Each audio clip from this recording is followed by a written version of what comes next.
Bom dia, pessoal. Então, hoje, finalmente, vou começar minha talk sobre ETL em Python, né? Todo mundo já me conhece, sou a Mariane. A Tech Talk está organizada nessas três partes, então, sobre, primeiro, o que que é ETL, segundo, para que que serve, e depois, como é que funciona. Então, a ideia é mostrar um pouquinho aqui em slides como é que é a estrutura básica do ETL, né? Explicar a parte mais fundamental, que é para que que a gente usa esse mecanismo. E depois a parte de como funciona, a gente vai explorar com mais clareza ali no Visual Code e outros itens aqui que eu deixei separado para vocês entenderem melhor, tá? Então, primeiro, o que que é ETL? Então, ETL é um processo de extração, transformação e carregamento de dados que pode acontecer com dados de diversas formas, diversos formatos, né, que a gente tem nessa ilustração, o zip, o CSV, HTML, XML e dados coletados numa API pública, mas poderiam ser dados também, por exemplo, em formato de foto de satélite, JPEG, enfim, N complexidades possíveis de dados, áudio, vídeo, né? A gente tem aí cidades coletando, por exemplo, vídeo, né, tipo, de circulação de pessoas. Então, tem várias maneiras de coletar dados, né? A ideia é que se colete esses dados e transfira isso de alguma maneira. Então, a segunda etapa do ETL, então, é a transformação. Então, a gente coleta todos os dados, transforma eles num único formato, para em seguida, então, carregar para um armazém de dados, né? Uma base de dados, sistema de gestão de banco de dados, ou algo assim, ou a nuvem, ou, enfim. Para que que serve, né? Como é que isso aconteceu? Qual o propósito disso? Na verdade, não é que isso nasceu lá em 1900, né? Esses caras aí um é o pai da pesquisa de marketing, que é o Charles Coolidge Parlin, e o outro é o Arthur Charles Nielsen Jr. O primeiro, então, é o pai da pesquisa em marketing. Ele era professor na Universidade de Wisconsin, professor de pesquisa em marketing, e ele estudava a questão da qualidade de dados para processar em informação de marketing, né? Para poder computar tomadas de decisões em marketing. Então, e o segundo cara, que é o Arthur Charles Nielsen, o nome dele é famoso para quem acompanha a TV americana. O Nielsen é equivalente ao Ibope lá nos Estados Unidos.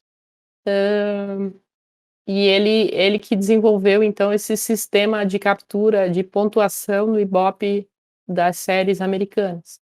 Então, ele foi pupilo do Charles na Universidade de Wisconsin, e ele tinha também essa mesma ambição de computar, então, esses dados de diversas fontes para poder, então, gerenciar o que funciona, o que não funciona, como é que a gente dá continuidade numa série de televisão, ou quando é que a gente desiste dela, né? A gente não tinha essas contagens de likes num vídeo, não tinha. Então, no passado, começaram a colocar mini... Como é que chamava isso?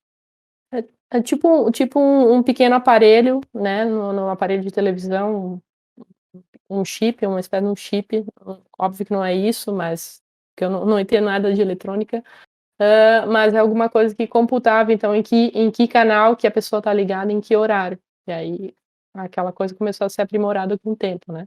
Então, a ideia não surgiu a partir deles, do ETL, obviamente, porque 1900 ainda era muito cedo, mas partiu dessa necessidade de integrar, então, dados de diversas fontes. Então, à medida que a tecnologia foi se desenvolvendo, essas ideias, esse propósito foi se aprimorando.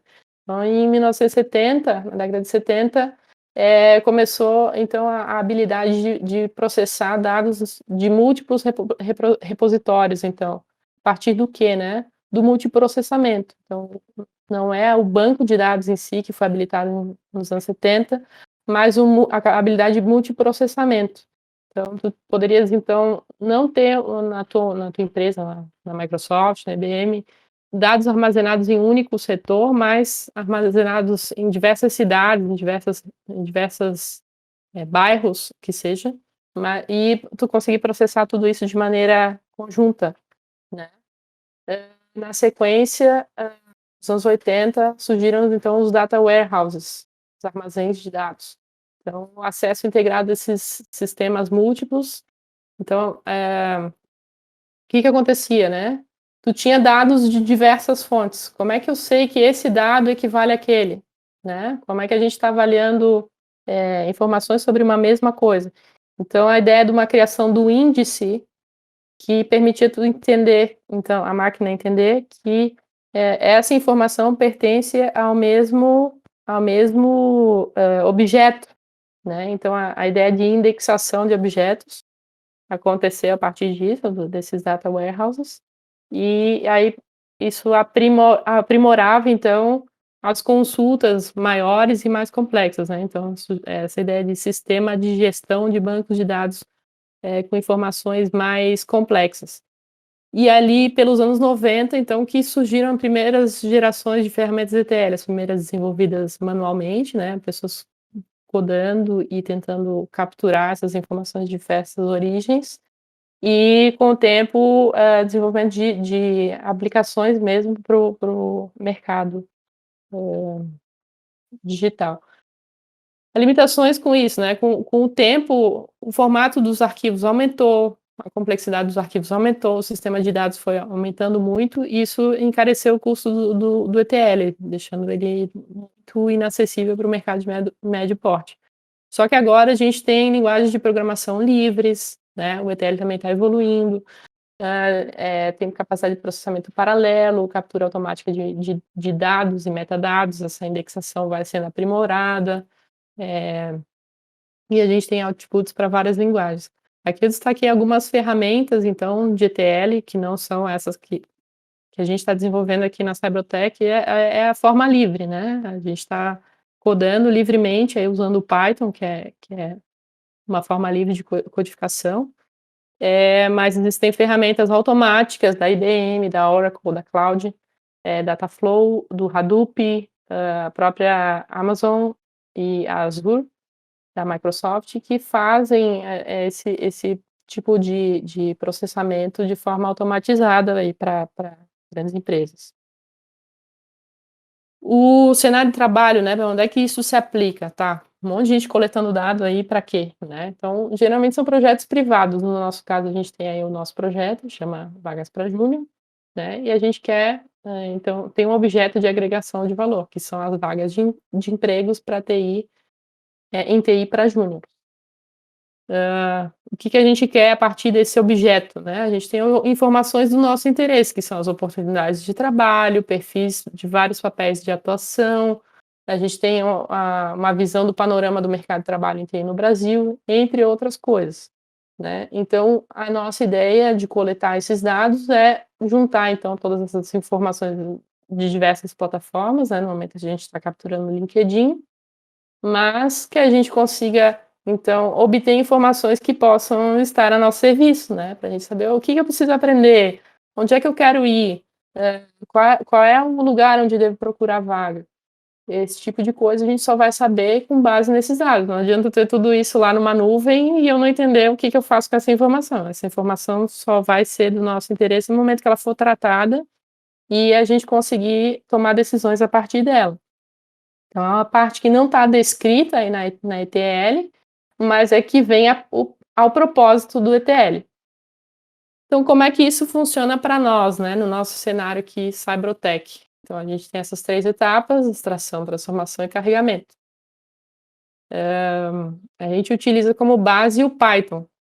Ele utiliza como é que chama? Um framework que é o Selenium, né, que permite a conexão do Python com o Chrome, né, ou com qualquer outro browser. Então, a partir vamos dizer, da minha linha de código, eu uso essa lib, que conecta o Chrome ao Python, a partir do qual eu consigo fazer um request de um HTML, né. Então, aí o Selenium habilita o Python a acessar o Chrome, senão ele não acessa. Então ele acessa, faz um request e captura um HTML. Então ele extraiu um dado, né, esse é o dado com o qual a gente está trabalhando nesse momento. Aí extraímos o HTML, aí eu preciso transformar ele num JSON, né, que é onde a gente está capturando somente as informações do HTML que a gente necessita aqui para o nosso trabalho, e depois a gente carrega isso tudo numa base de dados, num sistema de gestão de banco de dados, um SGBD, que é o Postgres, e ali a gente carrega essa informação, tá. A parte que está fora, que é o que não está, né, no ETL propriamente dito, mas que é o objeto do interesse desse ETL, então é os insights.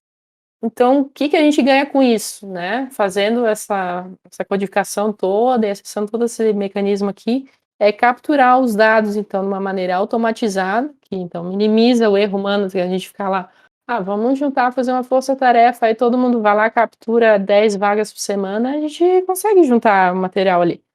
Só que não vai ficar tudo uniforme, cada um vai fazer uma busca num formato diferente e tudo mais. Então, ao codificar isso aqui, pedir quais as vagas que a gente quer filtrar e pedir para ele capturar isso de maneira automatizada, a gente garante que todos os dados vão ter a mesma qualidade. Eles vão passar por vamos dizer assim, um critério de seleção e de armazenamento que é unificado, né, então isso garante uma consistência e qualidade dos nossos dados, a partir do qual daí a gente consegue gerar, uma avaliação, né. Como é que isso se organiza, né, no projeto? Então, quando eu abro lá meu VS Code, é isso que eu vou aparecer, né, é isso que vai aparecer. Tem um repositório, né, no qual tem uma pasta que é de dados, uma que é o dado fonte e outro que é o dado raw, né. Depois eu tenho uma pasta que é dos scripts, são comuns a todas as tarefas, eh, por exemplo, tabela, o que que é a coluna da minha tabela, quais são as linhas da minha tabela, o que que vai ter, qual tipo de dado. Então ali eu defino nesse script, e depois eu tenho outros 4 arquivos aqui, um de extração, transformação e carregamento, que é o ETL propriamente, e o execute, que é o arquivo que executa todo o resto. Então no momento que eu vou ali na minha linha de comando e executo esse execute.py, ele vai primeiro, acionar, né, ele vai invocar esse arquivo aqui, que é o da extração. A extração vai acessar uma página lá do LinkedIn e vai carregar tudo que for de vaga de júnior em um HTML. Então cada vaga vai me resultar em um HTML, que fica armazenado lá nessa pasta data source. Então ele entra já direto aqui e fica armazenado. Então entrou uma vaga, ela vai entrando aqui nesse source. Depois que ele carregou tudo, o execute aciona a transformação. Então ele pega da minha pasta de dados, source, e transforma cada HTML em um JSON somente com as colunas de dados que eu pedi que ele extraísse. Então tem lá 13 atributos. Qual que é a categoria de vaga, qual que é a data de extração da vaga, qual que é a empresa, qual que é a localidade. Então tudo isso aqui fica nesse arquivozinho JSON, fica guardado ali. E na sequência, o execute vai finalizar a transformação e começa o carregamento.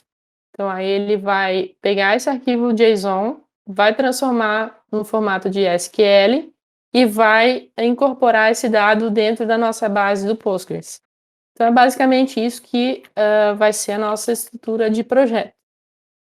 Agora a gente vai dar uma olhadinha como é que isso funciona aqui no Visual Code. Então esse aqui é o nosso arquivo execute, né. Se vocês olharem aqui a estrutura de dados, ela é bem parecida com o que estava ali.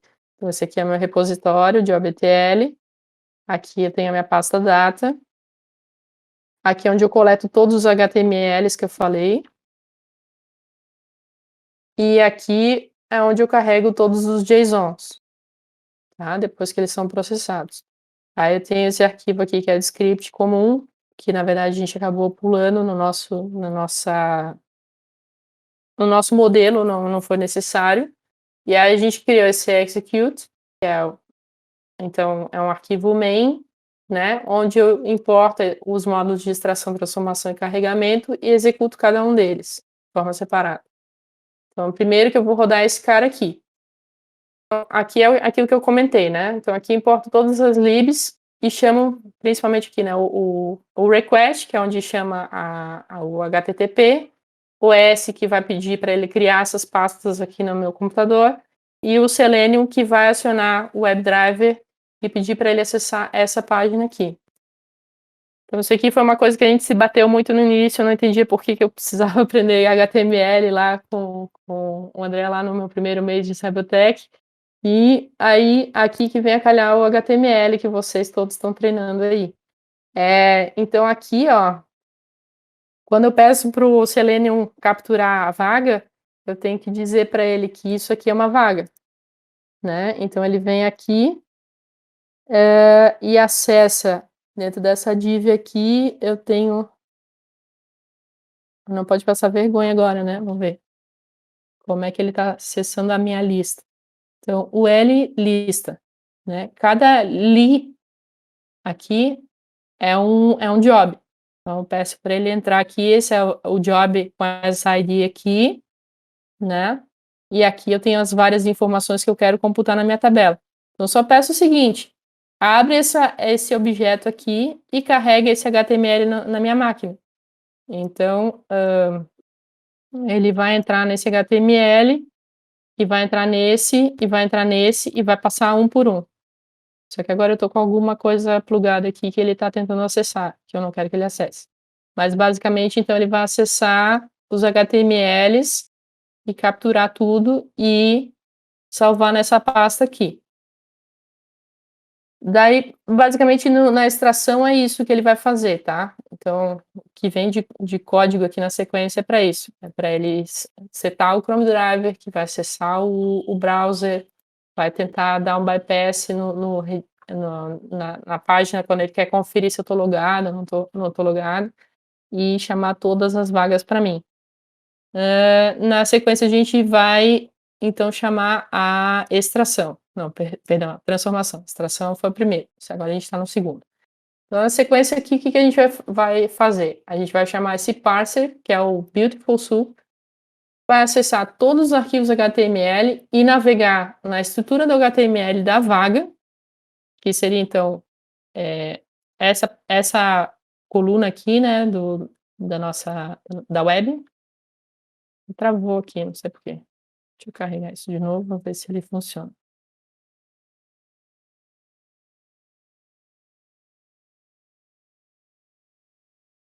Então aqui a gente tem os outros campos que são do nosso interesse. Então, quando eu clico em inspecionar aqui, a gente tem o tipo da vaga está armazenado nesse span.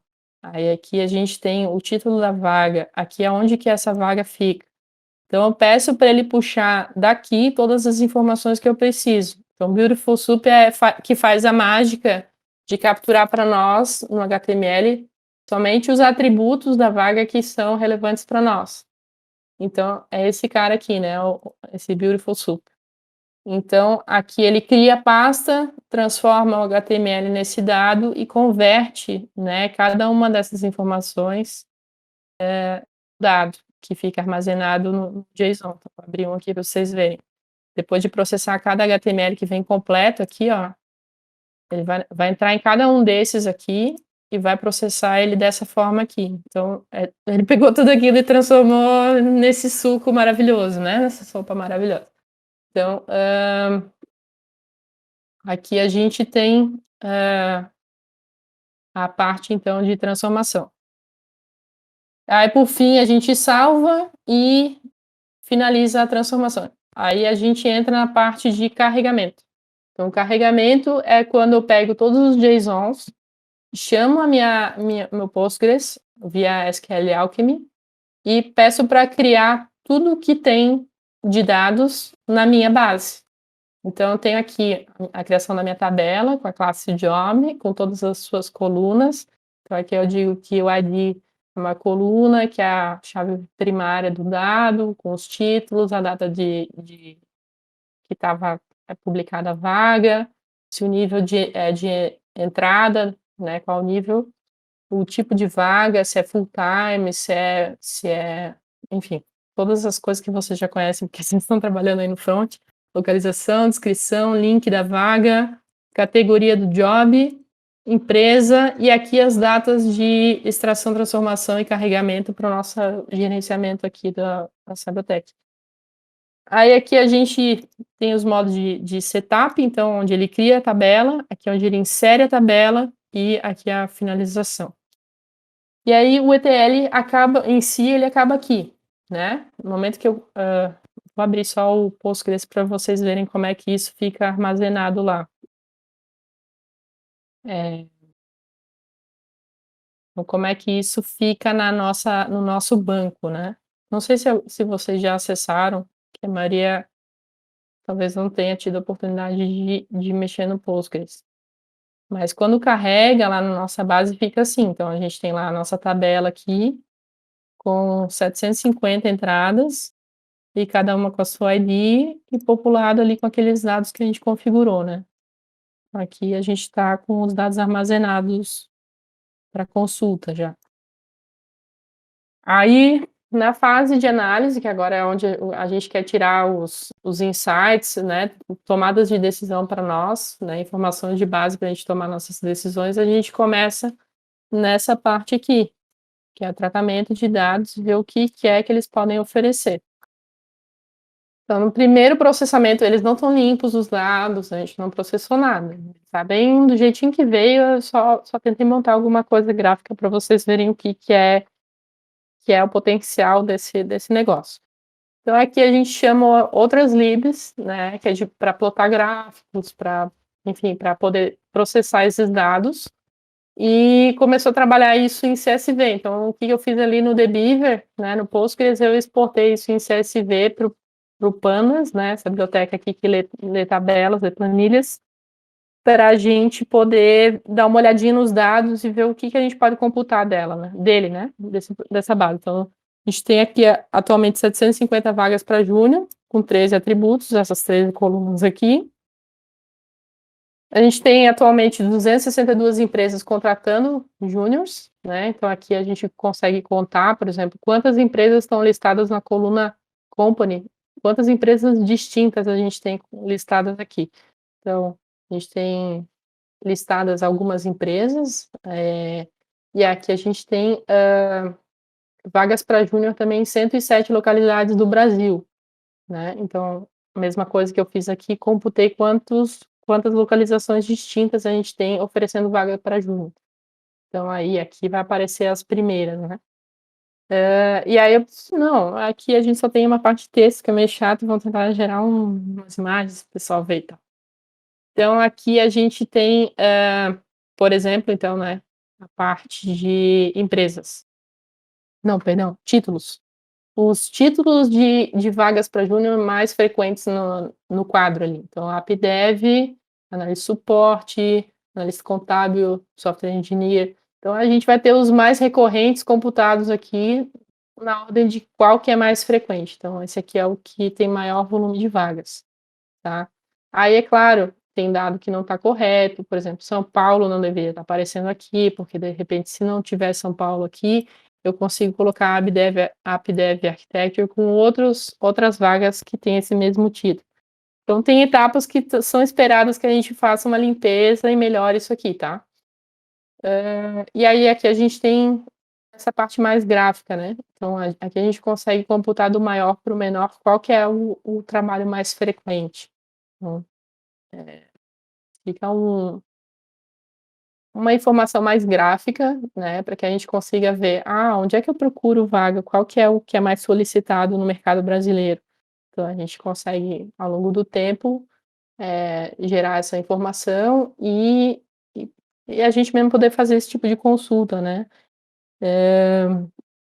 Aqui com relação ao nome de vagas, aqui com relação às localidades, então, São Paulo aqui está aparecendo com mais frequente, e Brasil, talvez porque tem muita vaga que é remota e é listado só como Brasil, ou porque também a gente tem empresas estrangeiras contratando no Brasil e não sabem como listar cada localidade, e aí fica assim complexo. Tem que dar mais uma estudada e ver como é que a gente pode lapidar isso também. E aqui as empresas também, aqui a gente vai ter as empresas que mais contratam júniores aí no Brasil. Turing, que aparece com um destaque aqui também exacerbado, que merece um exame mais criterioso para ver o que é que isso significa. Accenture, que é bem famosa, a Microsoft, enfim. Aí depois que eu posso deixar isso aqui compartilhado, já tá lá no Git, se vocês quiserem olhar com mais calma para ter, né, uma prévia aí do que vai sair. E aí aqui eu comecei uma classificação mais específica de cada área, né? Então a gente tem ali categorias de desenvolvimento, né? Então tentei classificar por palavra-chave quais são as vagas dessas 750 que pertencem à área de desenvolvimento. Aí separei, ao todo a gente tem quase 350 vagas das 750 e quais são as palavras-chave no título que são mais recorrentes. A gente tem o full stack como um grande destaque, o júnior, que não deveria estar aqui, que a gente precisa tratar, net, tem algumas palavras-chave que vão chamar, cara, Java, né? O que está sendo solicitado no mercado brasileiro que tem mais destaque vai aparecer uma palavra numa gramatura maior, né? A gente tem também a parte de suporte e eu fiz para todas elas, né? Então, suporte, o que é esperado. Então, a gente tem parte de analista, pede a parte de bilíngue, alguma coisa de cloud, né? Então, já dá para ter alguma noção do que é solicitado nessas vagas, né? Aqui a gente tem analista de suporte, dados e segurança. E por último, a parte de produto, perdão. E aí é isso, pessoal. Não sei se faltou alguma coisa, vou parar agora. Minha apresentação, estou encerrando aqui.